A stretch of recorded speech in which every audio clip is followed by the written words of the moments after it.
Hey everybody's Videobob. I'm back here with another oddball video. This one is about my Rolex Submariner. I had done a video on this recently about how to replace this crown here. I'm wearing white gloves. White glove treatment today. I just got it back from the service center. It was called Timeless Repair out in Dallas, Texas. They just did a full workover of the watch, and you'll notice that this Submariner has a red hand, seconds hand on it, which is not correct. These are the hands from a Yachtmaster.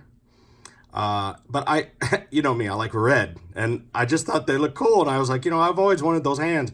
So since I was having the watch serviced, I had them put Yachtmaster hands on, and the guy said, that looks pretty good. I don't know why Rolex doesn't do that.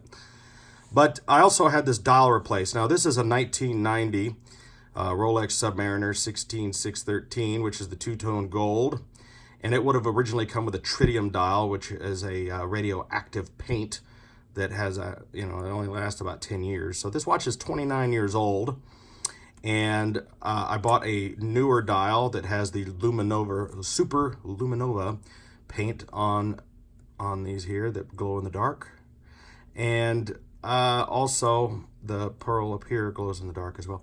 So I had this crown replaced, as you saw in the last video. This is a brand new solid gold crown. And I had them replace a lot of the jewels and the mainspring and a whole bunch of stuff. It was about, I think I spent almost $2,000 on the watch repair because it was in bad need of repair. It needed a lot of parts replaced.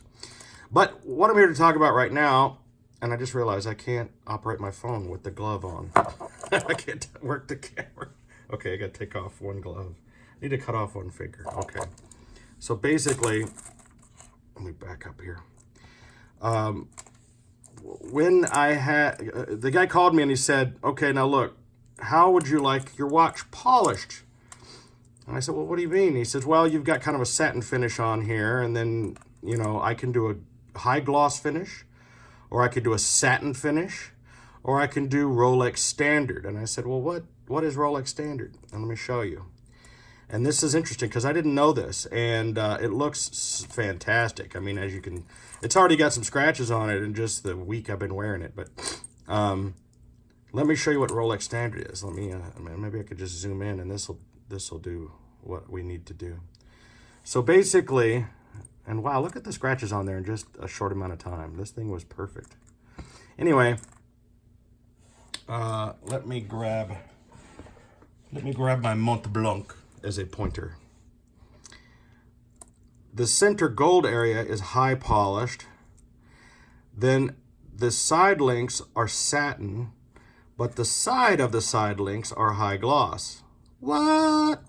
So I realized the reason they charge so much to polish these watches is that they have to take apart the band piece by piece. Each of these pieces must be disassembled, and they high polish the center gold piece, and they would probably do the same thing, I guess, on the stainless as well. But this is Rolex Standard. You high polish center links, satin finish of the top of the stainless, but high gloss on the sides. Isn't that crazy?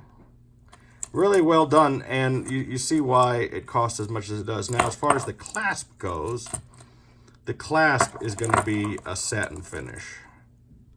I'll zoom in a little bit there, as you can see. And I don't think they really do anything to the hinges. Maybe I guess they polish at high polish because it looks polished. Yeah, it's glossy. Did a great job. Great job on the watch. I think it came out fantastic. In my personal opinion, I just don't think there's just anything more beautiful than a Rolex watch. I mean, some people prefer the blue dial or I never liked that anniversary green one. I'm gonna say I thought that was pretty ugly. My apologies to anybody who has one of those. I've thought about getting a custom red face dial for this, but I like the black dial. I think the black dial is about the most timeless. It goes with everything. And I mean, as far as fashion goes, no matter what you're wearing, this thing looks good. And I get compliments on it constantly. Basically, I got this watch about 15 years ago. I bought it secondhand.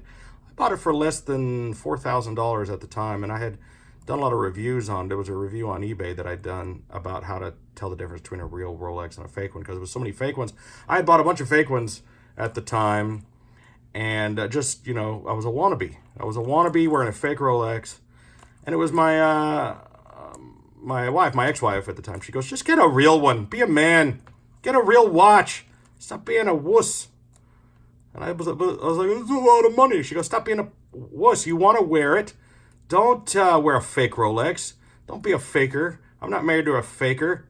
Go get a real one." Normally, women, your wives aren't supportive in that way, but she was. It's one of the good things about her. And so I went and got, same thing with the pins. You know, like this is called the Skywalker pin. It's pretty scratched up. Let me pull back. Whoops, sorry. This is I think it's called the Skywalker. It's a Mont Blanc. I mean, I carry this thing I've been carrying this thing for like 5 years in my pocket every day. And I got it because it's got the red line. Now, of course, you know, I'm a big fan. You know, I carried this pin. Let me pull it out of my little drawer here. You know, I had the regular Mont Blanc Meister stuck. I mean, I carried this thing around for 20 years. I've had it polished and repaired a few times.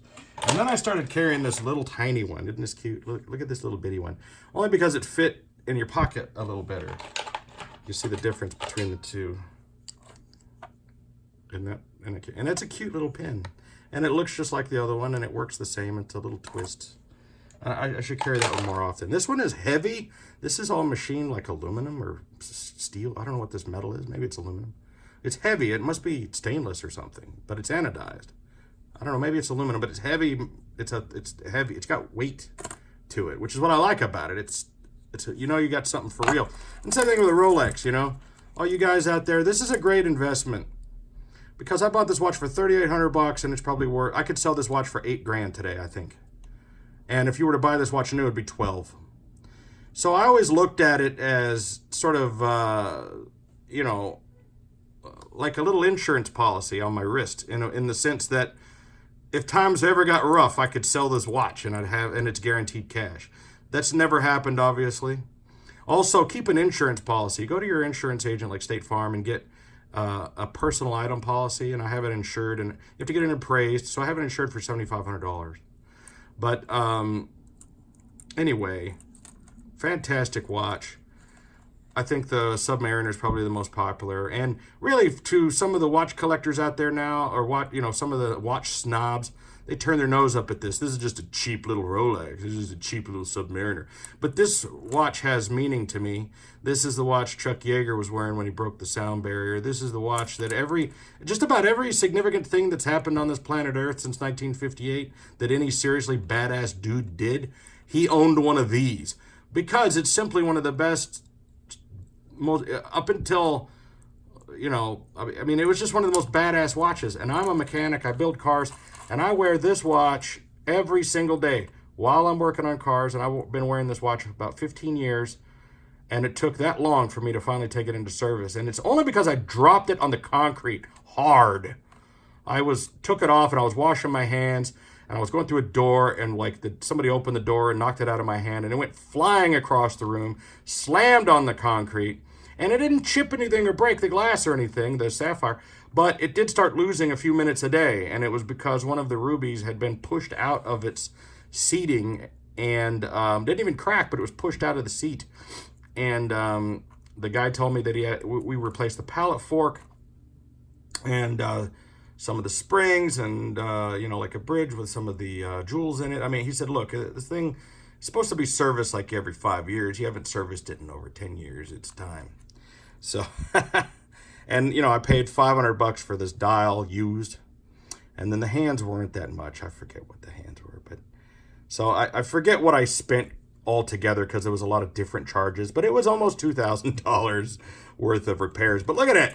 Look at it. This will be good for another 10 years. This watch will outlive me for sure. Rolex Submariner. 16613 two-tone gold. What a beautiful, beautiful machine. Hey, thanks for watching my video. I don't normally do videos about watches, so if you are into watches and, you're going to be disappointed to find that most of my videos are product reviews and also about the custom cars that we build and the other adventurous things I do in my life. But this is just a symbol of one of those achievements in my life, that I'm just a poor kid who grew up in the ghetto, and it meant something to me in my early 20s to buy something and wear this. Now I'm 44, I wear it every day of my life, and I always will. And to me, there's just nothing better. I get a sense of pride every time I check to see what time it is, and every time someone compliments me and says, hey man, that's a nice watch. That's a Rolex. Nothing beats it. Thanks.